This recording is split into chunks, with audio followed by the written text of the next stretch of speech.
جہیز کی جڑ کاٹی جائے۔ اگرچہ میں نے جو عہد لیا تھا، یہ 10 جنوری 1975 کا میرے پاس یہ ایک رقعہ ہے موجود لکھا ہوا۔ ہمارے ایک ساتھی تنظیم کے ہوتے تھے محمد حنیف ورک، ان کی شادی پر میں نے جو خطبہ دیا تھا، پھر میں نے مسجد خضرہ میں لوگوں کو کھڑے ہو کر ہاتھ اٹھوا لیے تھے کہ اس کی پابندی کرنی ہوگی، انہوں نے ہاتھ اٹھائے تھے۔ اس میں نے اس کو شامل نہیں کیا تھا۔ یہ جہیز کا معاملہ جو ہے یہ ذرا ہمارے معاشی نظام کے ساتھ وابستہ ہے، اس میں کوئی ڈیمانڈ اینڈ سپلائی کا معاملہ بھی ہے، یہ آسانی سے ختم ہونے والی لعنت نہیں ہے۔ اس وقت ہم نے صرف ایک پابندی لگائی تھی کہ اس کی نمائش نہ ہو، بلکہ یہ ہے کہ آپ کو جو کچھ دینا ہے 2 دن پہلے بھیج دیجئے لڑکے والے کے، یا 2 دن بعد میں بھیج دیجئے، نمائش نہ ہو کہ غریبوں کو یہ احساس نہ ہو کہ فلاں کی بیٹی تو یہ کچھ لے کر گئی ہے اور یہ کہ میرے پاس کچھ بھی نہیں ہے دینے کے لیے۔ یہ جو احساس محرومی ہے آپ نوٹ کیجئے۔ میں نے آپ کو بتایا اسراف کہتے ہیں ضرورت کی جگہ پر ضرورت سے زیادہ خرچ کر دیں، اور تبذیر کہتے ہیں بلا ضرورت خرچ کر دیں، صرف نمود و نمائش کے لیے، اپنی دولت کے مظاہرے کے لیے، اپنی دولت مندی کی دھوس چبانے کے لیے۔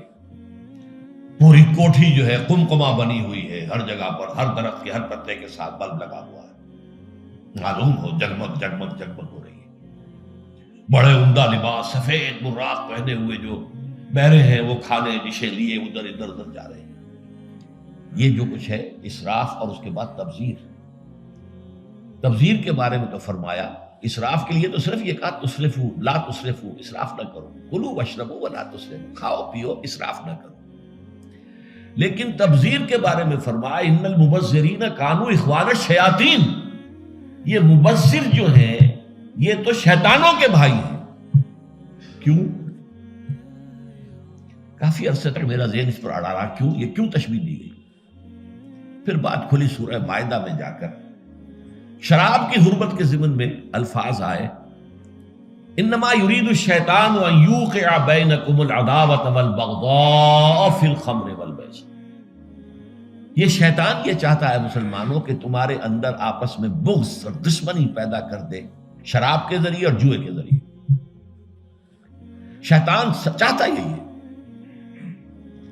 اس شیطان کا حربہ لوگوں کے دلوں کو پھاڑ دینا، کلاس کانشسنس پیدا کر دینا، محرومین اور مترفین کے علیحدہ طبقے ہو جائیں، اور پھر لڑیں گے ٹکرائیں گے پھر۔ اور یہی کام اس میں ہے، جس گھر میں لڑکی کی شادی پر اس طریقے سے پیسہ جو ہے بہایا جا رہا ہے پانی کی طرح، وہاں کوئی شوفر بھی ہے، ان کا ڈرائیور، کوئی پہرے دار بھی ہے، کوئی خانسامہ بھی ہے، اس کی بیٹی بیٹھی ہوئی ہے، بوڑھی ہو رہی ہے، وہ ہاتھ پیلے نہیں کر سکتا۔ اس کے دل کے جذبات کیا ہوں گے اس وقت؟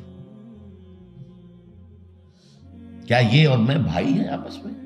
انما المؤمنون اخوۃ، یہ واز کہنے کی بات ہے، یہ سب ڈھکوسلے ہیں۔ انما المؤمنون اخوۃ، یہ ہم بھائی ہیں؟ میری بیٹی بوڑھی ہو رہی ہے، ہاتھ پیلے نہیں کر سکتا، اور ان کے ہاں دولت جو ہے وہ پانی کی طرح بہ رہی ہے۔ یہ دل پھٹ گئے کہ نہیں؟ یہ طبقاتی شعور ابھرا کہ نہیں؟ ان یوقع بینکم العداوۃ والبغضاء فی الخمر والمیسر، عداوت اور بغض اور دشمنی پیدا کر دیں گے۔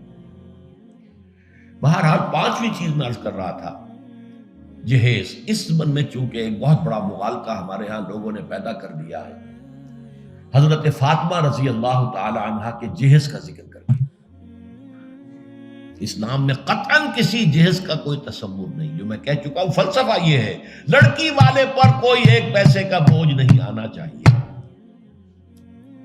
حضرت فاطمہ کے جہیز کا معاملہ کیا تھا کہ ان کی شادی اس اعتبار سے یونیک تھی کہ لڑکی کے والد حضور اور لڑکے کے ولی حضور، حضرت علی کا اور کون تھا وہاں؟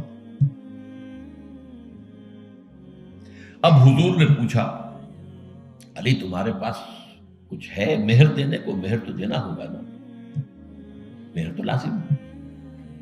انہوں نے صاف ہاتھ چھاڑ دیے اپنے کہ میرے پاس تو کچھ بھی نہیں ہے، تو فقراء صحابہ میں سے تھے، جیسا کہ میں نے آپ کو بتایا ابھی، ان کے پاس تو کوئی گھر بھی نہیں تھا، حجرہ بھی ایک انصاری صحابی نے انہیں دیا ہے کہ یہاں آپ اپنی بیوی کو رخصت کرا کے لے آئیں۔ کہ میرے پاس تو کچھ نہیں، فرمایا تمہارے پاس ایک زرہ ہوتی تھی، کہ جی ہاں زرہ تو ہے۔ انہوں نے کہا اصل میں سمجھا کہ زرہ تو ایک ہتھیار ہے، جہاد کے لیے ہے، وہ کوئی دولت تو نہیں ہے۔ آپ نے فرمایا جاؤ اسے بیچو یا گروی رکھو، قرض لے کے آؤ، لیکن مہر تو دینا۔ وہ گئے اپنی زرہ لے کر بازار میں آواز لگائی، حضرت عثمان نے خرید لیا، 30 دینار یا درہم جو بھی ہے، اس میں رقم کا میں یقین سے نہیں کہہ سکتا، اور بعد میں پھر واپس کر دی۔ اس وقت اگر ویسے ہی دیتے 30 دینار یا 30 درہم تو حضرت علی کی جو غیرت ہے اور خودی ہے اس پر بوجھ پڑتا کہ اس نے مجھے خیرات دی ہے۔ اس وقت تو خرید لی تاکہ کوئی بوجھ نہ ہو، میں نے زرہ بیچی ہے، پیسے لیے، بعد میں واپس کر دی ہدیۃ، یہ آپ کی زرہ واپس۔ وہ لا کے حضور کے سامنے پیسے رکھ دیے گئے۔ حضور نے کچھ تو گھر کے اندر بھجوائے کہ فاطمہ کے لیے وہ خوشبو کو تیاری کی، اچھے کپڑے کو بنائے، اور باقی سے وہ سامان بنا دیا، ایک گدا جس میں کھجور کی چھال بنی ہوئی تھی، 2 تکیے کھجور کی چھال کے، ایک مشکیزہ پانی لانے کے لیے کنویں سے، ایک چکی جو یا گندم جو بھی ہوگی پیسنی ہوگی، 1-2 معمولی سے برتن، بس یہ ہے جہیز۔ اور یہ حضرت علی نے جو مہر کی رقم پیش کی تھی اس میں سے حضور نے بنا کر دیا۔ وہ رقم جو ہے حضرت فاطمہ کا حق تھا نا، مہر تو لڑکی کا حق ہے، اسی کے گھر کا سامان بنا دیا۔ اپنے پاس سے حضور نے 1 پیسے کی کوئی شے نہیں لی۔ اس کے لیے یہ بھی دلیل نوٹ کر لیجئے کہ حضور کی اور بھی تو بیٹیوں کی شادی ہوئی کہ نہیں۔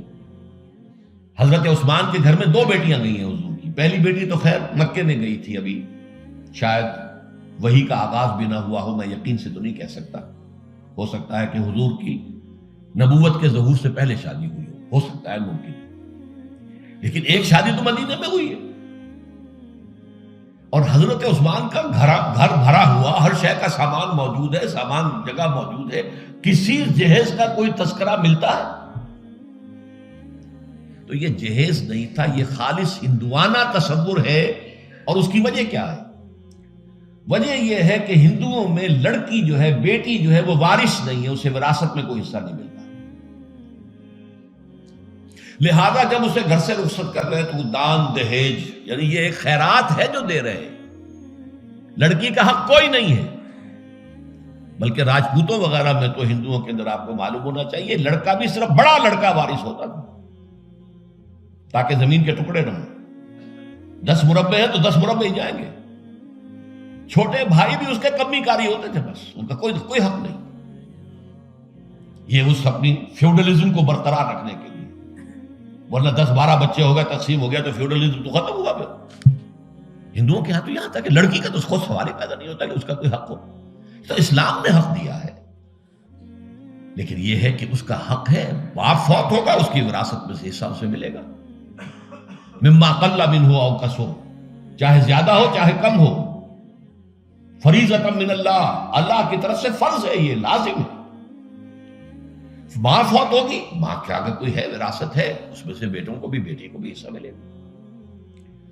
لہذا یہ ہندوانہ تصور جو جہیز کا ہے، ویسے تو یہ کہ سرکاری سطح پر تو اگر اس کی کوئی مہم چلے اور محنت ہو اور جدوجہد ہو تو اس کی جڑ کاٹی جا سکتی، لیکن بہرحال ہم نے جو عہد لیا تھا اور جس پر کہ ہم نے پابندی کرائی ہے وہ یہ ہے کہ کم سے کم اس کی نمائش نہ ہو، دکھایا نہ جائے، تاکہ یہ کہ وہ کچھ محرومی کا تصور جو ہے لوگوں کے اندر پیدا نہ ہو۔ ورفعنا لک ذکر ورفعنا لک ذکر، تیری خوشبو میری چادر، تیرے تیور میرا زیور، تیری خوشبو میری چادر، تیرے تیور میرا زیور، تیرا شیوا میرا مسئلہ، ورفعنا لک کا ذکر